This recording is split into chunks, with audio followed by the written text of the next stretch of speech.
Yo, what's up, everybody? Hello, sports world. This is TA&GShorty coming to you live from Noble Sports Entertainment. This is open mic, raw and uncut. What's up, G Shorty?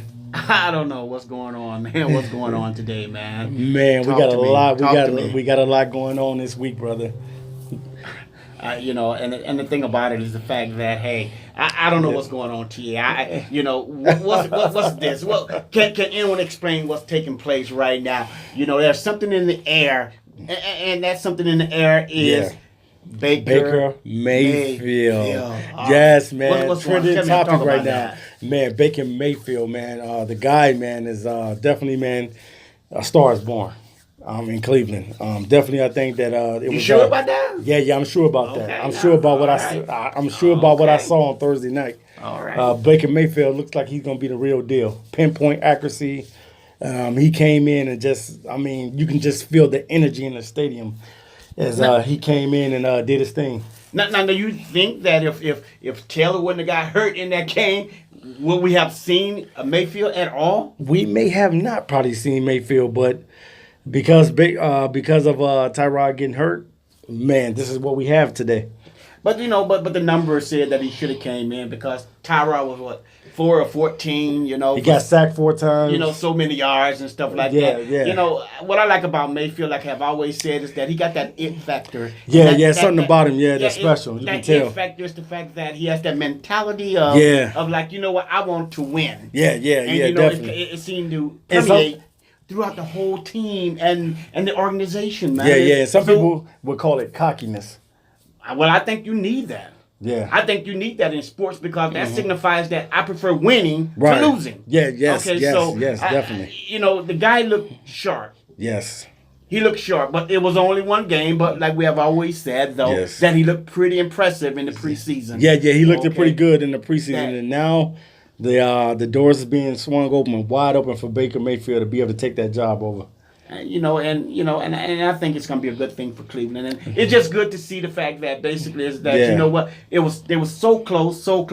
Yeah, both last Everything 2 games was within the grab, but they just couldn't grab it. So we have right now, we have lead dogs right now in the compounds of Cleveland right now. Yeah, we have some lead dogs. We got some lead dog in the dog pound, definitely. And they are saying to the league right now, beware. Right, definitely. Beware. Definitely putting the league on notice, man. Something that you could tell when a guy's special, man. When Baker Mayfield entered the game the other night, it was just something electric. The fans wanted to see it. He's the number 1 pick, so why not see this guy and see what he can do?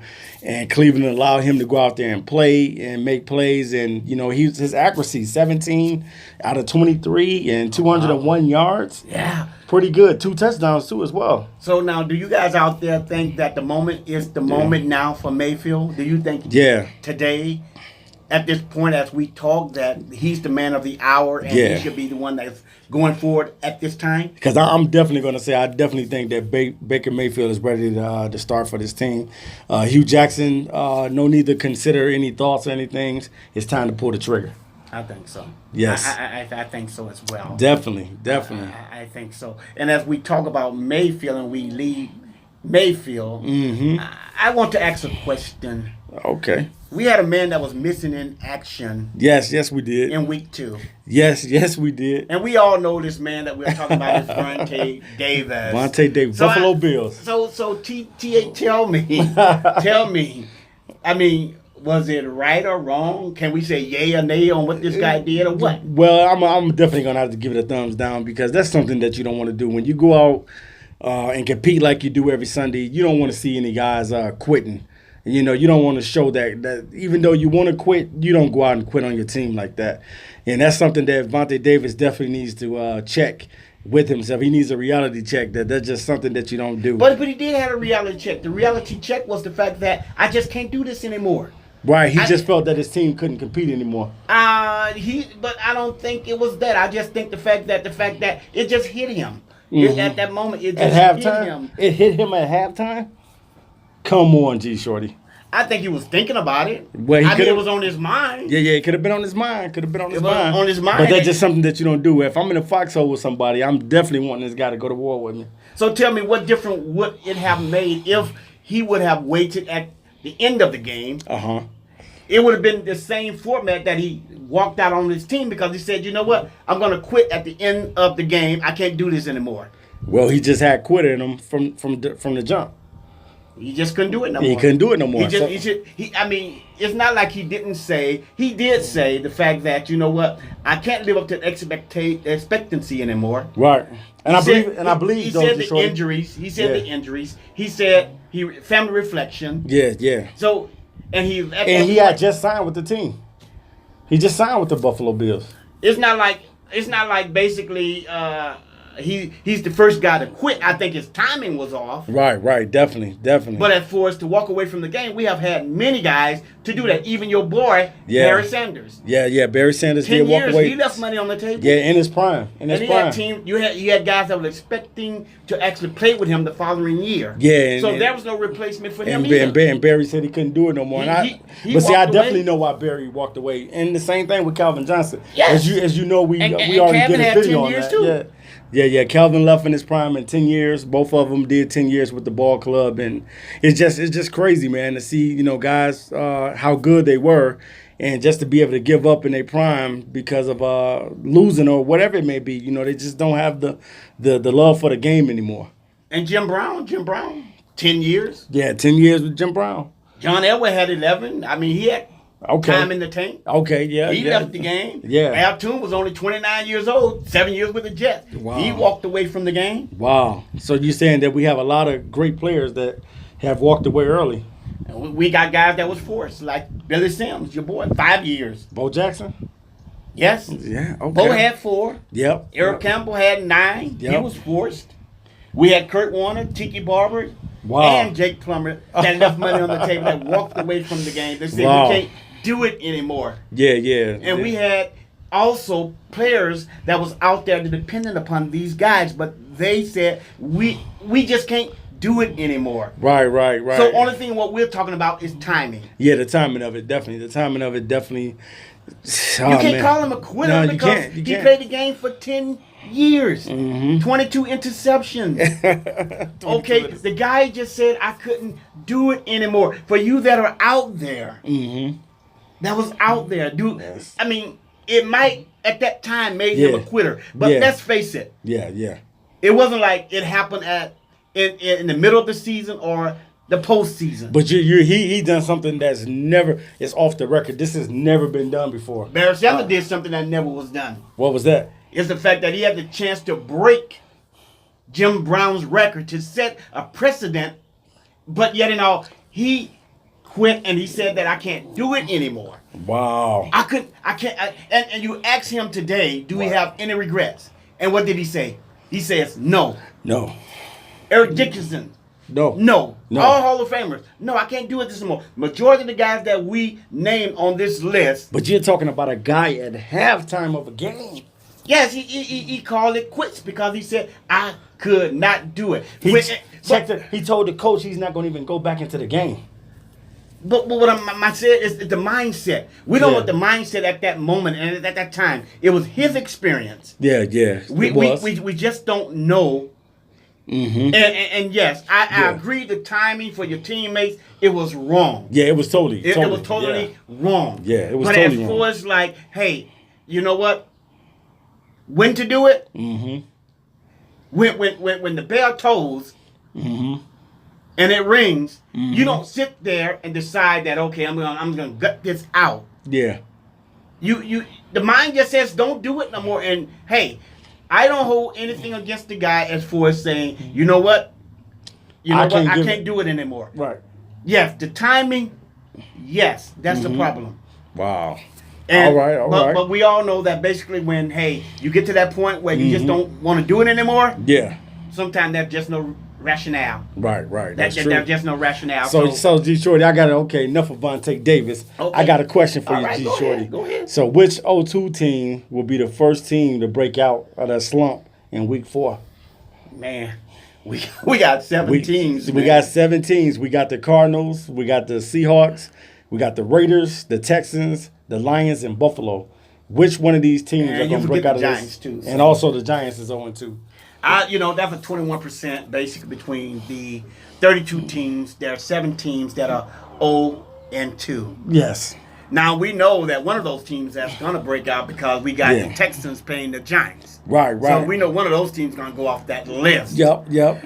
But it seems like the Giants are having a problem with Eli Manning and the offensive line still not being able to look good on the offensive side of the ball. Can't get the ball to OBJ, and right now Saquon Barkley is not looking good as well because the line is looking horrible. Again, we talked about it at the beginning of the year. No matter how much we talk about contracts, no matter how we talk about playmakers, yes we do. But if you can't get the ball to them and if you can't protect your quarterback, it really does not matter. So it goes back to the format that we talk about, the 3P form. Yes. That we talk about all the time. What is that 3P formula? Hey, it's protection. Yes. It's pressure. Pressure and it's playmakers. Playmakers. But we can take the playmakers out of the formula if you don't have the protection and the pressure. So number one, that's why we got protection, number one. Because it all starts in the trenches. It all starts there, man. It all starts there. If a team can't hold, if they can't hold, what I'm talking about, the score. Or they can't protect it, it does not matter. Does not matter. It does not matter. You have to pay those guys. It's everything. It's everything. You just got to do it. And as we go through that list, you'll begin to understand what we are saying because when we talk about the Cardinals and the Bears. Oh man. That's coming up. That's coming up right now with that Cardinals and Bears game, and I definitely think that the Cardinals are going to probably be 0-3. The way that Khalil Mack and that defense they're leading, Chicago Bears is leading the league right now in total sacks. Khalil Mack is the real deal. Now with the Cardinals, leaving the Raiders to scratch their head though. Yes, the Cardinals got the same problem that basically is that Cleveland had. Yes. When do you decide that it's time to replace Sam Bradford? Yes. Yeah, it's time. It's time. I think that it's time. The team needs some energy. They need a spark. And just like Baker Mayfield was able to come in the game and give the Cleveland Browns hope, the same thing with the Cardinals. I think that it's time to see Josh Rosen. Do you think Wicks is going to do that? If he want to keep his job, he better. I don't think the job is not in jeopardy because they gave him a 3-year contract. But my thing is the fact that what is you said spark. Yeah. You said spark. You want somebody to rejuvenate, the team. You want somebody to come in and be able to get this team headed in the right direction. Because let's face it, G-Shorty, the first game that the Cardinals played, they lost to the Redskins by the score of 24-6. And then you had them losing last week to a very good Rams team who probably can also make the Super Bowl. Those guys lost to them 34-0. The Cardinals did. Yeah, they look like Pee Wee. So David Johnson is not able to run. So the line is suspect at best, and Bradford is looking horrible out there. It's something you said in prior weeks. It's the fact: do you take and limit your team by giving just so much money to a few guys? Yeah. And we can see the results now. Yeah, you can see the results. When you give one guy a majority of the bulk of the money and you don't have, and if you have not drafted well, and you got veterans coming in and these guys are not getting the job done, man, it's going to be a long season for these guys. So, but do you think, though, replacing Bradford is going to make a difference? It possibly, you never know until you try. Yeah, you never know till you try. I think it's time to give Josh Rosen a look to see if he's your quarterback of the future. Yeah, because you're going to definitely need somebody basically actually get out of that box because you got some Bears. And then it's like one of them is Khalil Mack. And the thing about it is the fact that you got a man that can't run, and we know what happened when Bears start chasing their prey that can't run. Okay. They're gonna get them. That's crazy. Okay. So yeah, definitely, man. Khalil Mack is. I know the Raiders are scratching their head, man. That's just crazy. John Gruden had a quote this week, man, and it was kind of crazy. John Gruden pretty much said in this quote, he said, "It's hard to find great pass rushers." So that left me scratching my head and said, "What are you thinking about? You just let Khalil Mack go one of the best pass rushers in the league? Well, I guess they old saying this, the self-fulfilling prophecy. We seeing that materialize right in front of us now. Yeah. It's just the fact that it still goes back to the fact that I don't believe that they intentionally let him go. They just didn't have the money. The organization, to me, I think is broke. Well, of course they're broke. They gave John Gruden $100 million. If you give a coach $100 million for 10 years, are you crazy? Have you lost your mind? That's a lot of money to a head coach. He better hope the fact that because I think he's basically playing for the future. He's playing for Vegas. He's playing for Vegas, okay. He's definitely playing with Vegas money. Yeah, he's definitely. Okay, because of the fact that, you know what? He's about to lose all of his chips. Well, the thing about it, you better hope that these draft picks work out. Yeah, definitely. But I think what a lot of coaches really don't realize and take in consideration is that in 2 years, you know, you're going to lose whatever you got, and you got new contracts that materializing. Yeah, I agree with that. And this team is not going to be the same team they are today. Right, exactly. That's true. So I don't think a lot of organizations really look down the road that far. They just look at the fact that I have 2 number ones coming in, a 3 or 4. Or 4, yep. And you know what? They're going to solidify what we have to do. So with the Raiders and with Gruden, that carousel, like I said, you know what? I think that left everybody in the NFL, because this is like a hot button topic this week. John Gruden was a hot button topic. Like, you know, you got rid of one of the best pass rushers in the game. Khalil Mack and Von Miller are pretty much top 1 and 2 pass rushers in the league. Again, Von Miller of the Denver Broncos and Khalil Mack of the Chicago Bears now. So do you think, again, you know, I'm asking the question, do you think that by him being out of the game as much as he was out of the game, is the fact that he didn't take into consideration as to how far he was behind the 8 ball in the game? Yeah. Maybe because he had been a TV personnel for a while, being a commentator for a while, and trying to be able to get your groove. You left the game 10 years ago. You know, you still always had your mind on the game and always talked about the game. But I just think that being out there in the game and being out in that atmosphere is probably another new experience for John Gruden. What we seen now, that basically how football defenses are playing a major role in the game right now. Yes. Because the top teams that got the pretty good defense, they are right now controlling the game. Yes. And so you must have a defense. I know that we talk about our offense, but we can see that defense is controlling this year as to how far you can go. And a matter of fact, you know, all the teams that we just mentioned, the Cardinals, Seahawks, Raiders, Texans, Lions, Buffalo, what do these guys have in common, and what is the common denominator? Basically, the common denominator is that none of these teams have an offensive line. And Russell Wilson is getting killed out there. Yes. He doesn't even look like Russell Wilson anymore. He's taking a beating. But Dallas got a good defense. Yes. They defense, even though Zach and my man basically is actually not, I wouldn't say basically, they're averaging right now. Yeah. But they defense, man. They got a defense. Yeah. The Cowboys got a defense this year. Their defense looked good. I mean, it looked good last year. But they are putting it together defensively. And it's going to be tough for a lot of teams when Zach and Zeke do get on target. And they find some receivers. Oh, man, Dallas going to be a scary team, man. Now, we had some breaking news that went on this week. What's that? We're going to talk about what Cleveland also did. Cleveland traded away the rights to one of their top wide receivers, Josh Gordon, who has been in and out of the news as of recently. They traded over his rights for a fifth round pick to no other than the New England Patriots. And I'm shaking my head saying, why did they do that?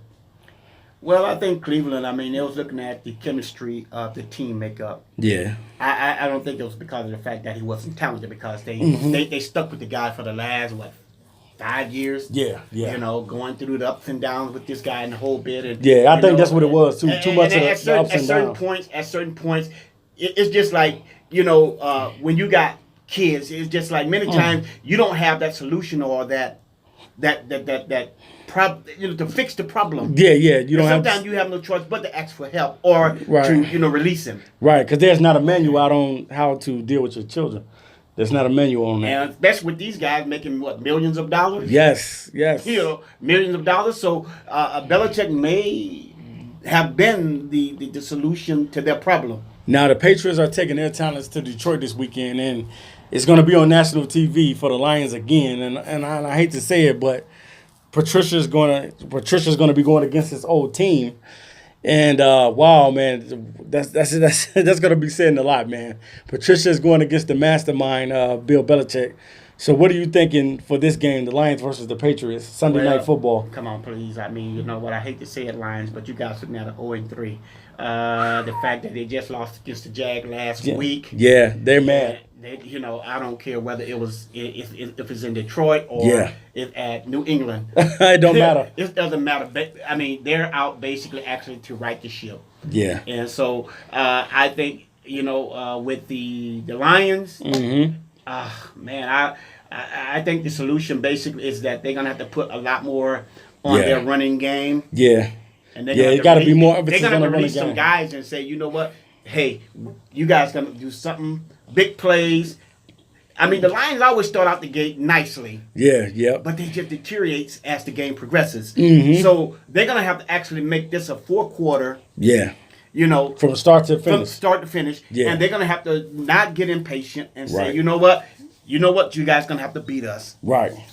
They're going to have to leave it all on the football field. Yeah. And somewhere they're going to have to find a desire to hunt. Yeah. And the thing that I see, G-Shorty, definitely, thing that I see with the Lions is definitely the accuracy of Matthew Stafford being able to have the timing with the receivers, man. This Lions offensive line is horrible. I just got to say it. As much as money that Bob Quinn has spent to get this offensive line together, and he drafted guys to come in and be linemen to help protect Matthew Stafford, these guys are still getting blown past. And it just doesn't make sense. But as you can see, it's so very important to get a coach and keep him long term. Yeah. No matter what, if you're making progress. Yeah. And like I said last year, I think it was a bad mistake to get rid of Cardwell. Mm-hmm. They look good defensively, and they was making progression offensively. Yes. Okay, now you're asking guys to make a transition all over again with a new coach. And a new playbook. Mm-hmm. Okay. And a lot of guys are not really picking up that playbook really well. No, it's not. The coach has to learn the guys have to learn the coach. I just don't see. That's what you see right now in week 1, 2, and 3. Is the fact that these teams that are basically, the losing coaches. Yeah. They are in that mix. Right. Because you're asking players, basically, no matter how professional they may be, you're asking them all over again. Yeah. It's that, hey, let's try something different, something new. Right. It wasn't like the Lions was basically actually not making progress. They were. Yeah. They only missed it by 1 game last year. Yes, sir. Okay. Yes, sir. It's the same way it took Cardwell to build that chemistry. It's gonna take Matt Patricia to do the same thing. Same thing, yeah. And it wasn't an overnight thing with the Lions when Cardwell came in and took that team over. It definitely wasn't it wasn't that type of situation. But that's just something, man, that I see. I definitely see the Lions possibly going 0-3, man. I hate to say it. Yeah, I do love the Lions and I do like the Lions. But it looks like the ship might be going down to 0-3 this week, especially getting the Patriots team that just lost against the Jacksonville Jaguars. They're going to be coming into Ford Field hungry. So the thing about it is that, hey, I just hope that the Lions can find a heart to compete. Yeah, just to compete. Yeah, definitely. I want to see the Lions be competitive against the Patriots. If not, if they don't bring it, man, definitely the Lions will be going down 0-3, and it's going to be a long season for the Detroit Lions this year. So hopefully Matt Patricia and the staff can get these boys ready. Jim Bob Cooter definitely is going to be on the hot seat as well. Oh, okay. Being on the hot seat here, we got the Buccaneers versus the Steelers. Yeah, yes. Well, man, this is going to be a good game, but I'm going to have to roll with the Bucs in this. It's a lot of dysfunction going on with the Steelers right now, even with star receiver Antonio Brown missing practice this week. I don't know if it was excused or whatever, but it's just a lot of dysfunction. You know, I know right now they don't have the star running back in Le'Veon Bell. He's holding out still. But guess what else we have going on? We have the coming back of Jameis Winston eventually coming back. And what do you do with Ryan Fitzpatrick when he's playing at a high level like this? First of all, let me make my pick here. I want to make my pick here in Okay. Buccaneers. And Yeah, the yeah, reason yeah, I'm no selecting problem. Buccaneers because they do what they do best. They steal. Yes. So, and I think they're going to steal it, from the Steelers. To me, don't mess with the kettle when it's hot. Right. The man is hot. Let him cool down first. Yes. And then make that change. But at this point, no, leave the man alone. Yeah, because that's something that Deshaun Jackson said too in his week.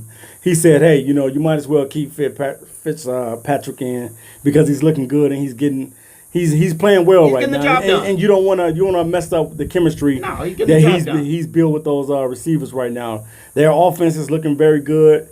Fitzpatrick, he's been on so many different teams, but right now he's playing lights out, man. I got to give it to him. Jameis is going to be your future quarterback. Right. Okay, hey, at this moment, the guy is mending the bridge, and he's winning. Yes. Okay, just leave him alone. Yes. So so I would definitely just leave him in there. He's doing a good job. He got the team 2-0 so far. So you gotta roll with it, man. So Jameis, we just need you to do some maturing, and the Bucs will be all right, man. But I'm definitely gonna take the Bucs this game. Yeah, and as we can see as to what leagues are saying, they're gonna be undefeated. I mean, a poor team this year, but the Bucs are making progress. Yep. So all right, you guys. Nice being with you guys again. This is another edition. This is volume 6 of Open Mic and Raw and Uncut with TA&GShorty. This is Noble Sports Entertainment, and you know what we do. And we do talk sports, period!